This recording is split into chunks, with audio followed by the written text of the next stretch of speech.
तो गाइस आप, मेरा नाम है जय, आप देख रहे हैं जय पाटिल और मैं क्लाइंग मेमोरियल स्कूल में पढ़ता हूँ। मेरी स्टैंडर्ड है 4th C। और गाइस मुझे एक बात नहीं समझ आ रही है कि कोरोना वायरस इतना ज़्यादा क्यों फैल रहा है। मैंने उस पर स्टडी करा बहुत ज़्यादा, फिर मुझे पता चला कि इस वीडियो का टाइटल है how does corona virus kills.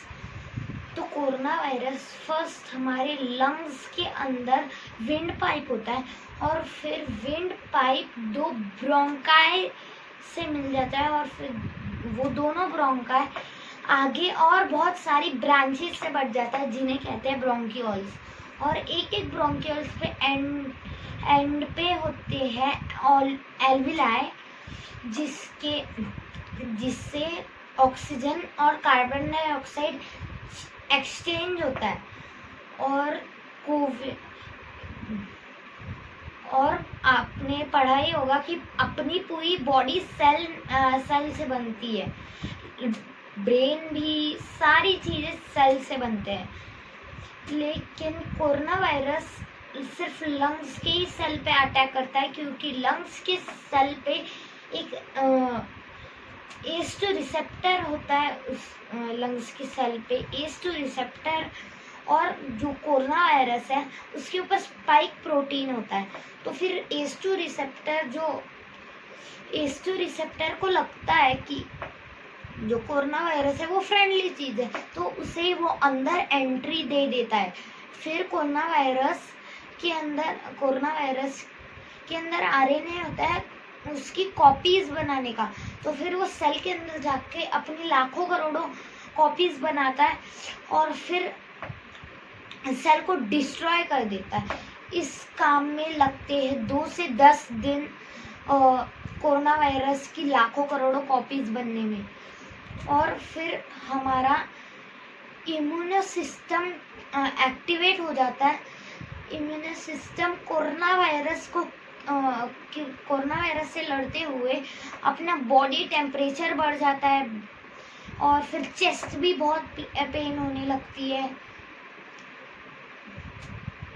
Corona virus फिर हमारा एडवांस इम्यून सिस्टम एक्टिवेट हो जाता है। इम्यून सिस्टम भी और एडवांस इम्यून सिस्टम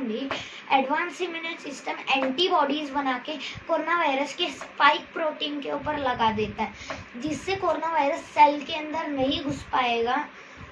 और फिर आप लोग सोच रहे होंगे कि अगर हमारा एडवांस इम्यून सिस्टम पहले एंटीबॉडीज बना के कोरोना वायरस को किल कर सकता था, तो इसने पहले वाले कोरोना वायरस को ही क्यों किल नहीं किया?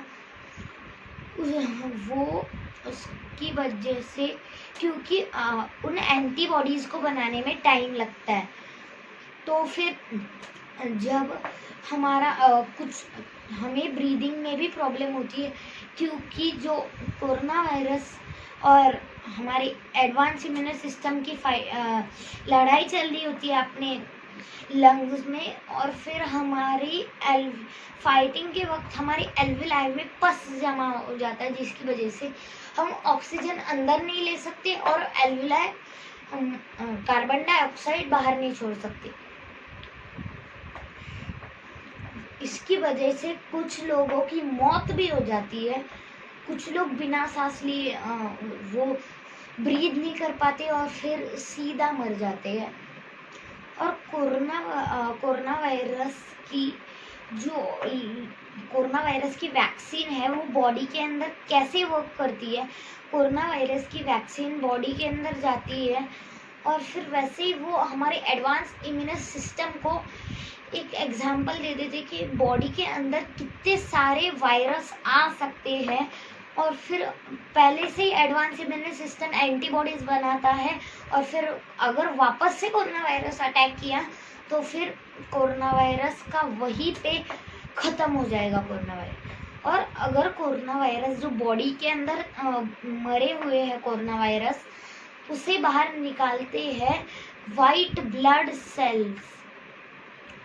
वो एक से ज़्यादा कोरोना वायरस को खींच के बॉडी के बाहर डाल देते हैं।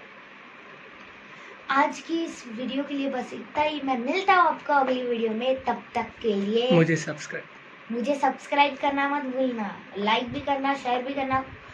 कमेंट तो नहीं हो पाएगा, कुछ तो मैं सेटिंग्स में प्रॉब्लम है, इसकी वजह से तुम लोग कमेंट नहीं कर सकते। कुछ 1-2 वीडियोस है जिसके अंदर मैंने कमेंट ऑन करी हुई है, कुछ प्रॉब्लम है, मुझे वो सीखना पड़ेगा। फिर कमेंट में टर्न ऑफ की जगह ऑन करूँगा, फिर आप कमेंट भी कर सकते हो।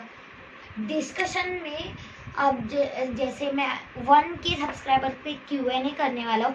Q&A अगर आप कंप्यूटर पे हो तो आप मेरे चैनल का जिधर नाम है जय पाटिल, उस पर क्लिक करो और उधर जो मेरे वीडियोस आएंगे तो फिर उधर के डिस्कशन किधर तो लिखा होगा, और फिर डिस्कशन पे क्लिक करो और उधर कमेंट करो कि Q&A में क्या क्वेश्चन पूछने वाले हो। तो फिर मैं मिलता हूँ आपको अगली वीडियो में, तब तक के लिए बाय बाय।